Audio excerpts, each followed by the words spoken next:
Las palmas quemadas de Kenneth aún humeaban cuando lo encontraron junto a la princesa inconsciente, cuya piel estaba cubierta de ceniza del infierno. Estaban listos para matarlo, pero entonces la niña abrió los ojos y susurró una sola palabra que hizo que 3 soldados curtidos cayeran de rodillas avergonzados. El bosque contuvo la respiración en el crepúsculo que se cerraba, cada sombra se profundizaba hasta convertirse en charcos de muerte posible. Kenneth avanzaba por el sotobosque con el silencio entrenado de un depredador que había aprendido que sobrevivir significaba volverse invisible, fundirse con la misma selva. A sus 40 años, su cuerpo era un mapa de 7 años brutales vivido en soledad en aquel mundo implacable. Cada cicatriz contaba una casi muerte. Cada callo señalaba una lección aprendida con dolor y sangre. Su rostro era cuero curtido por el viento y el sol, surcado de líneas profundas. Pero sus ojos seguían afilados como astillas de obsidiana, sin perderse nada en la luz que se apagaba. Esos ojos seguían al depredador de pelaje azul que lo había eludido durante 3 largos días. Una criatura que se movía por aquellos bosques como sombra líquida, inteligente y letal. La bestia había matado 2 veces en el territorio que Kenneth consideraba suyo, dejando los restos destrozados de animales de pastoreo que representaban comida robada de sus reservas. Kenneth se agachó junto a un tronco tan grueso como su torso y estudió las marcas frescas de garras hundidas en la corteza. La madera aún lloraba savia. El animal había pasado en la última hora. Introdujo los dedos en los surcos, midiendo profundidad y ángulo. El depredador era grande, tal vez 150 kilos de músculo y colmillo, y se dirigía al este, hacia los afloramientos rocosos donde el bosque cedía paso a piedra rota y barrancos estrechos. El arco que llevaba en las manos lo había fabricado él mismo durante su segundo invierno, cuando el frío y el hambre casi lo vencieron. Tallado en madera de hierro de los valles altos, casi irrompible, encordado con tendón de un herbívoro de 6 patas al que había acechado 2 semanas antes de abatirlo. Cada flecha de su carcaj de cuero llevaba su marca personal y estaba emplumada con plumas verde azuladas iridiscentes de aves de los acantilados. Había escalado hasta aquellos nidos en primavera, arriesgando una caída mortal, porque necesitaba esas plumas y no había nadie más que las consiguiera por él. Su ropa capas de cuero y piel curtida por él mismo. La capa externa era cuero grueso de herbívoro, capaz de detener espinas y garras ligeras. Debajo, pieles más suaves parecidas a conejos para el calor. Las botas envueltas en tiras de tela amortiguaban sus pasos. Las cambiaba cada pocas semanas porque el terreno las destrozaba. En el cinturón colgaban su cuchillo forjado de metal rescatado y un hacha de mano cuya cabeza había moldeado a partir de un fragmento de la nave colonial que lo trajo a este mundo. Kenneth llevaba solo 7 años, 2 meses y 16 días, aunque había dejado de contar semanas atrás. El tiempo ahora se medía en estaciones, migraciones, maduración de bayas y congelación de arroyos.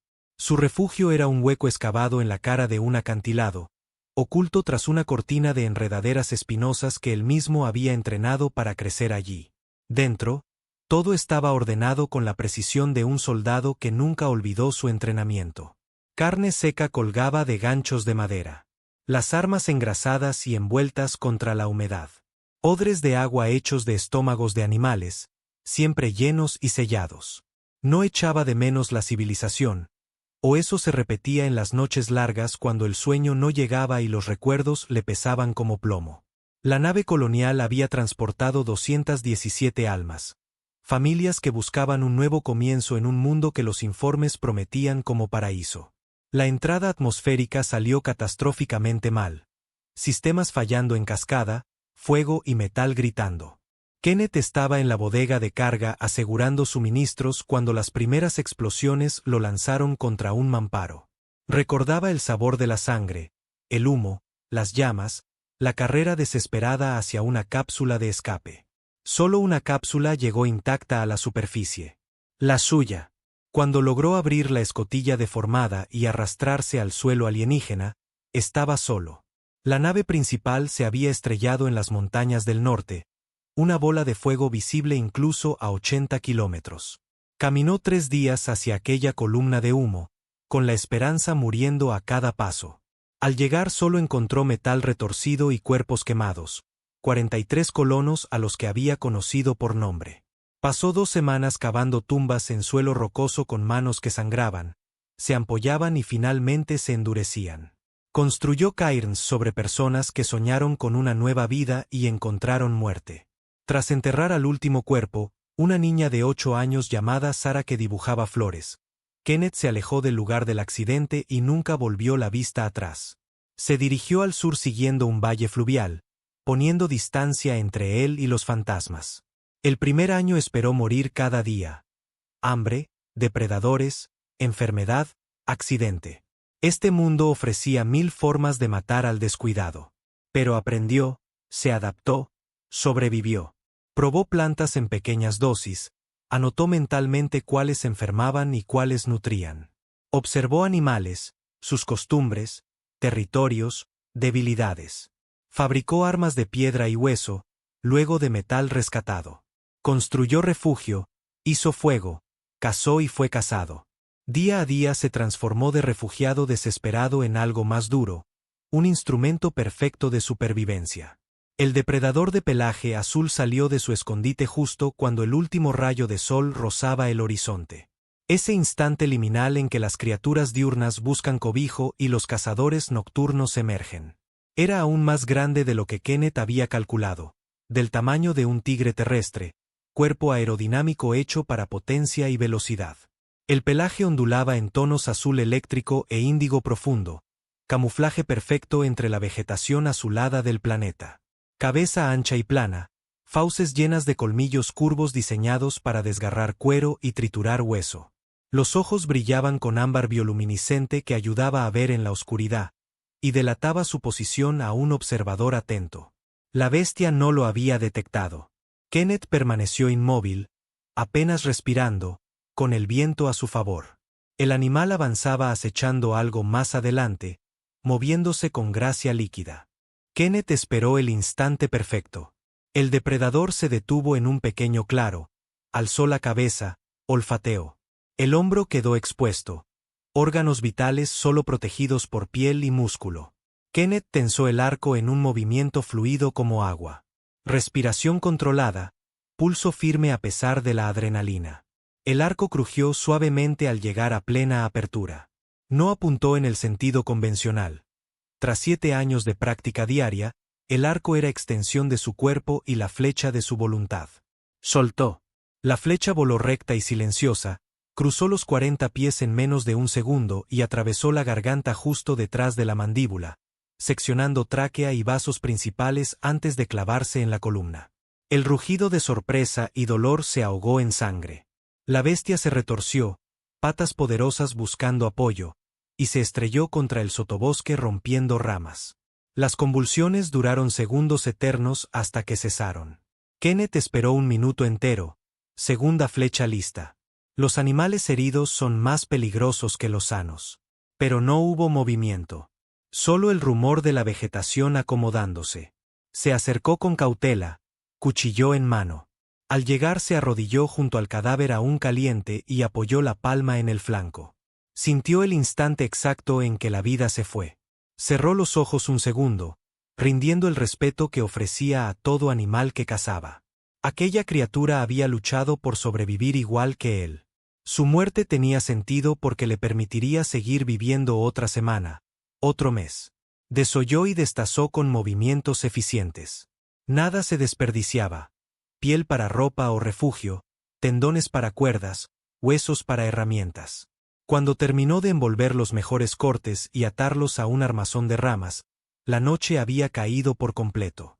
La temperatura descendió en picado, la atmósfera fina no retenía calor. Kenneth cargó el armazón al hombro y emprendió el largo camino de regreso. La tormenta que había sentido venir todo el día estaba a punto de estallar. El aire vibraba con electricidad. Apretó el paso. Necesitaba llegar al refugio antes del diluvio, asegurar la carne y avivar el fuego. Las tormentas aquí no eran como las de la tierra. Eran catástrofes. Rayos como artillería, vientos capaces de arrancar carne, lluvia que golpeaba como grava. Estaba revisando los barriles colectores de agua cuando el cielo se abrió con luz. No era un rayo. El destello inicial fue cegador, pero la luz se mantuvo, un blanco azulado brillante que convirtió la noche en mediodía y proyectó sombras vibrantes. Kenneth alzó la vista y se le cortó la respiración. Una estela de fuego cruzaba la capa de nubes, un contrail ardiente que iluminaba todo el cielo. Algo enorme caía de órbita, dejando tras de sí llamas, humo y pedazos de sí mismo. La trayectoria era empinada, incontrolada. Era claramente artificial, demasiado regular para ser meteoro, demasiado grande para ser otra cosa que una nave. Kenneth lo vio descender con velocidad aterradora. Lo vio desaparecer tras la cresta oeste, a unos 3 kilómetros. Vio el instante del impacto que convirtió el horizonte en muro de fuego. El sonido llegó segundos después. Un trueno rodante que sacudió la tierra y le resonó en los huesos. Las aves estallaron de los árboles. A lo lejos, animales gritaron de terror. La onda expansiva lo golpeó como un puño, obligándolo a apoyarse contra la pared del acantilado. Una columna de fuego se alzó del punto de impacto, trepando hacia las nubes de tormenta, iluminando el cielo desde abajo. Kenneth se quedó bajo la lluvia que ya le empapaba el pelo, mirando aquel infierno lejano. 7 años de instinto le gritaban que se quedara quieto, asegurara su refugio, esperara tormenta y fuego en seguridad. Lo que se había estrellado no era su problema. No debía nada a quien estuviera dentro. Pero recordó estar atrapado entre restos, el calor abrasador, los minutos desesperados antes de abrir la escotilla de la cápsula, la certeza de morir solo y olvidado. Recordó gritar pidiendo ayuda que nunca llegó. Recordó el silencio que respondió. Recordó las caras de los 43 que enterró. Entró al refugio, recogió su equipo de emergencia con movimientos rápidos y económicos. Cuchillo de combate de 14 pulgadas, hacha, cuerda de fibra vegetal, arco y carcaj completo. Lo envolvió todo en cuero engrasado contra la lluvia, se lo cargó a la espalda y salió a la tormenta. El camino fue una marcha infernal entre viento, agua y oscuridad. La lluvia cayó como pared sólida. Rayos continuos, tan cerca que olía a ozono. El suelo se volvió lodazal traicionero. Cruzó un arroyo que por la mañana era vadeable y ahora era torrente furioso, equilibrándose sobre un tronco caído mientras el agua le arañaba las piernas. Subió troncos podridos resbaladizos, se agachó bajo ramas que azotaban como látigos vivos. 2 veces oyó rugidos territoriales de depredadores nocturnos, pero los evitó. El resplandor naranja del accidente crecía a medida que se acercaba. El olor químico a quemado llegó mucho antes de ver el cráter. Kenneth coronó la última cresta y miró abajo. La nave era distinta a todo lo que había visto. Tecnología genuinamente alienígena. Casco liso, orgánico, sin juntas ni remaches, aleación que cambiaba de color incluso ardiendo. Azules, platas, oros ondulando en patrones que dolían mirar. El impacto la había abierto como flor metálica, revelando interiores iluminados con luces extrañas y tecnología incomprensible. Llamas de colores imposibles, verdes, púrpuras, azules intensos, bailaban sin calor aparente. La lluvia se evaporaba antes de tocarlas. Kenneth bajó la pendiente resbaladiza. El calor le golpeó la cara a 50 metros. Se cubrió nariz y boca con el jersey de cuero. El humo era denso, asfixiante. Avanzaba casi a tientas, manos adelante, probando cada paso. Entre el crujir del metal torturado, los siseos de gases y el crepitar de fuego oyó algo que lo congeló. Un niño lloraba. Débil, apenas audible, pero inconfundible. Corrió. El calor se volvió insoportable en 10 pasos. La piel expuesta empezó a ampollas. La ropa humeaba. Los pulmones ardían. Pero no se detuvo. Llegó a una sección colapsada. Debajo, algo pequeño se movía. Era una niña. No más de 6 años. Piel azul intenso, como agua profunda. Pelo negro violáceo enmarañado de ceniza y sangre. Ojos enormes, luminosos, llenos de terror universal. Estaba atrapada por una viga del grosor del muslo de Kenneth. Lloraba débilmente, arañando el metal con uñas translúcidas. Kenneth no dudó. Metió las manos bajo la viga, el metal le quemó palmas incluso a través de los callos. La piel se abrió, se ampolló. El dolor fue monstruoso, pero lo canalizó en fuerza. Apoyó pies, levantó. La viga no cedió. Ajustó agarre, ignorando el olor a carne propia cocinándose. Cambió ángulo. Levantó otra vez. 1 centímetro. 2. 4. La niña intentó arrastrarse, pero estaba demasiado débil. Kenneth rugió de puro esfuerzo, músculos como cables, venas hinchadas. La viga subió 30 centímetros. Suficiente. La niña se deslizó libre. Kenneth dejó caer la viga, la tomó en brazos. Pesaba nada. Giró y corrió. Una explosión hueca retumbó en el núcleo de la nave. La onda lo levantó y lanzó hacia adelante. Se estrelló contra el suelo, pero giró en el aire para proteger a la niña con su cuerpo. Rodaron cuesta abajo entre tierra y grava. Cuando se detuvieron al fondo del cráter, Kenneth se levantó tambaleante y siguió corriendo hasta que el calor quedó atrás y pudo respirar sin que los pulmones se derritieran. Se dejó caer contra un árbol, piernas cedieron. Todo el cuerpo temblaba. La niña seguía pegada a su pecho, respirando rápido, temblando. Kenneth la miró por primera vez a la luz tenue del bosque. Piel azul cobalto profundo, como si llevara el océano dentro. Ojos que reflejaban luz como gato. Dedos largos, uñas translúcidas. Ropa que parecía haber crecido sobre su cuerpo, ahora chamuscada. Lo miraba con ojos enormes, ciclando entre terror, confusión y una chispa de esperanza. Dijo algo en lengua desconocida, musical, urgente. Kenneth solo pudo abrazarla más fuerte y caminar de vuelta al refugio bajo la tormenta que ahora rugía con furia. Cuando llegó, cada músculo gritaba. Manos negras y abiertas, espalda magullada, pulmones en carne viva. Pero la niña vivía. La acostó sobre su camastro de pieles, único lugar suave del refugio. Ella lo miró con ojos luminosos, agotada. Encendió fuego con manos torpes de dolor. Calentó agua en olla rescatada de la colonia.